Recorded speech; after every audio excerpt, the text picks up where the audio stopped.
Live from First Coast News on your side.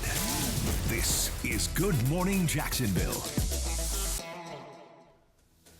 4 people were taken to the hospital, and an Orange Park business has a massive hole in it after a car slammed through the wall. Wait till you hear what the owner had to say about it. It's time to pause, reflect, honor the sacrifice of fallen service members. We take you to the annual Wreaths Across America event in Jacksonville. Plus, they're playing for a state championship. We've got highlights as the Reigns Vikings try to bring home a title. Good morning, and thanks for waking up with us right here on GMJ. I'm Rich Donnelly. There was a little bit of a soggy drive into work for us this morning, but what will the weather be like for the rest of the day? For that answer, we check in with meteorologist Robert Spetta. Good morning, Robert. Is it going to be rainy for the Jaguars game today? It shouldn't be. No, it's a tricky one here, Rich. I'll tell you that. We got on and off rainfall in the truest sense of it. I mean, look at the radar. Kind of have some spots there near Brunswick towards Duval, Nassau County, then extending down to parts of St. Johns County. And even right now, you kind of have this line kicking across Duval, heading towards the Arlington area and, yes, into downtown. Now, overall, as we go ahead through the day, I do expect this to start to taper off.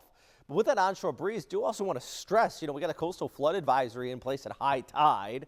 If you plan on taking out the boat or if you're in one of those low-lying tidal areas here, high surf advisory if you're going to head out to the beach, as well as a small craft advisory, all due to this consistent onshore breeze. So that is something to just keep in mind if you're going to be heading out to the Jags game, because I do expect that cloud cover. By about noontime, though, it's going to become more partly cloudy, and the rain chances do drop off with temperatures into the lower 70s, about 73 actually for a high. So a dreary start to the day. Definitely damp. If you're going out in the next hour or two, you're going to have the windshield wipers on. It's going to be wet, but we do have that slow clearing in the forecast. And yes, for the Jags game, I do expect some improvement. So back in just a bit, we're going to talk about the forecast and even your tailgating outlook here this morning. Thank you, Robert. We're on your side with some of the top stories happening right now on the First Coast. Caught on camera in St. Johns County, the St. Johns County Sheriff's Office posted video of a man being chased by authorities after witnesses say he was possibly threatening people with a firearm. 34-year-old Brent Baker initially fled from deputies on a dirt bike and was arrested after a brief pursuit. He faces multiple charges, including resisting an officer and aggravated assault. A report by Jacksonville's Office of the Inspector General states it found severe deficiencies with the city's oversight after the city canceled its contract with Bridges to the Cure. The group aimed at reducing violence in the city is accused of trying to pass through multiple $10,000 bonuses to their leaders with city grant money. Investigators say that Bridges to the Cure also failed to review contractor invoices, perform site visits, and secure property purchased by the contractor with city funds. The Jacksonville Jaguars are looking for consecutive wins for the first time in more than a year when they host the New York Jets today. As expected, there are plenty of tickets still available for this game. The final home game of the year is in 2 weeks. Kickoff for today's game is at 1 o'clock. And today's Jaguars game will feature something different from the normal fanfare that happens throughout the season. At halftime, there will be a naturalization ceremony, and on your sides, Claire Alfrey joins us to explain how many people will be in the spotlight. Good morning, Claire. Rich, good morning. Well, today's halftime show at the Jags game is going to be beyond what you typically see. The main event today is granting U.S. citizenship to 100 different new Americans from 36 different countries. Take a look at what last year's ceremony looked like at the Jags game. Judge Howard wants to use this naturalization ceremony as a way to bring a civics lesson to a stadium full of fans. Normally, naturalization ceremonies take place once a month in the courthouse, but the city has been using sports games and high schools as different backdrops to educate others about what it really takes to become a U.S. citizen. Adding the citizenship process is far from easy. They have to pass English proficiency and United States history and civics exams. Many of them probably have a better grasp on our government system because of that than some adult American citizens that were born here. Now to see this one-of-a-kind halftime show, the Jags will kick off today at 1 p.m. In Jacksonville, Claire Alfrey, First Coast News on your side. Clara, thank you very much. There was a strong police presence at the Walmart in Waycross, Georgia yesterday as officers responded to what the chief is calling a domestic-related incident. One person was shot but is expected to be okay. And now Waycross PD is looking for 54-year-old Reginald Rawls. No one was arrested yesterday, but Waycross says it has issued warrants for aggravated assault and weapons-related charges stemming from Saturday's shooting. If you know anything about Rawls' whereabouts, call 911 or the Waycross PD. There's a lot of rumors online surrounding this incident, and here's what we can verify. This was never an active shooter situation. Like Waycross PD said, the incident was domestic related. There are also rumors that more than one person was injured, but the police chief told us only one person was shot. What we still don't know is if this shooting happened inside or outside the Walmart.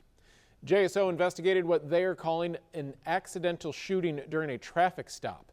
The sheriff's office says that this took place near the intersection of North Main Street and 27th Street when an officer pulled over a driver for running a red light. According to JSO, in a briefing that happened right after that, the driver cooperated with the officer, told the officer he had a gun in his waistband, and even allowed the officer to remove the gun during the traffic stop. But as the officer tried to remove the gun, it went off, shooting the driver in the leg. The firearm was in a holster, but it was inside the waistband. It was not an exterior holster. And the officer was attempting to remove the firearm, not sure how the gun was discharged, but as she was removing the holster from inside the waistband, the firearm discharged. First Coast News crime and safety expert Ken Jefferson joined GMJ yesterday and said this serious issue could have been avoided. It does not happen often, but it did happen in this particular situation. Crime and safety expert Ken Jefferson was a former firearm instructor at the police academy, and he tells us the type of gun does matter in this incident. Was it a semi-automatic weapon? Was it a revolver? What type of weapon it was? Did it have a propensity to accidentally discharge? Right. They rarely discharge on their own, so something happened to cause it to discharge. One of the main things officers are taught at the academy is firearm retention and how to keep your weapon on you. And the second thing is how to take it from others if they are carrying. You have to be very methodical with the way you do it, with the way you're handling people. You don't want to violate anybody's rights to carry. No matter what, you should always notify an officer if you are carrying a firearm on your person. Bottom line, you want to make sure that this stop is not fatal for you or the other person. So you have to take those necessary precautions to render the weapon safe, conduct your business, and then allow them to leave. The officer quickly administered first aid and the driver was taken to the hospital and is now stable. Currently, the Homicide Cold Case Unit is conducting the investigation following this incident. For First Coast News on your side, I'm Jasmine Monroe. A Dairy Queen in Orange Park now has a massive hole in its wall after a car crashed into it Saturday afternoon. The Clay County Sheriff's Office tells us 4 people were taken to the hospital with non-life-threatening injuries. Zach Wilcox was at the restaurant with a look at what the owner had to say about the crash. The Clay County Sheriff's Office says although 4 people were injured, all of them are expected to be okay. They're minor injuries, at least non-life-threatening. But boy, you can see the gaping hole that's left in the wall here. We'll take a quick walk inside so that we can show you where there was once a booth. And you can see that slab of the wall that's come down, that booth that was right here. Now they've just got broken pieces of booth here. The team has been working to clean this whole thing up. And the owner said that really the first thing he thought when he saw this car in his business was deja vu. God. Oh my God. I came finding a car in my lobby. Craig Lehman pulled up to the Dairy Queen he owns on Blanding Boulevard only to discover he didn't have a front door anymore. Lehman says it's not even the first time he's received this same phone call. Deja vu, because it happened again years ago in another location. I had a car in the lobby, but I was not thrilled. You know. He was relieved to learn none of his employees were hurt, but 4 people were sent to the hospital, including a few of his customers. There were a couple women sitting in that area that were injured. As you can see from surveillance video inside, Lehman says one of those women got up just in time before the car came crashing in, throwing her into the middle of the floor instead of pinning her against the wall. A Clay County Sheriff's Office spokesperson says the crash involved 2 cars on Blanding Boulevard. Investigators believe it was an accident and no one was arrested. Everybody knows Blanding Boulevard, it's always packed, so it just so happened I got lucky and got hit twice, or unlucky. Lehman is hoping he can get the hole repaired and reopen the restaurant quickly for the sake of his employees. Everybody's okay, but they're unemployed for a couple of days because I can't open the early will be Monday when the building department says we're structurally okay. The owner told us he's working to get an inspector out here Monday, so hopefully they can start that process toward reopening. He doesn't want to have to be closed for any more than just a couple of days. In Orange Park, Zach Wilcox, First Coast News, on your side. Coming up, we'll show you how hundreds of people across the First Coast are making sure that fallen service members are not forgotten. And just 10 days to go. Not trying to give you a little panic here, but yeah, 10 days until Christmas. I'm going to let you know when we're going to be seeing some more wintry type weather coming up in just a few minutes.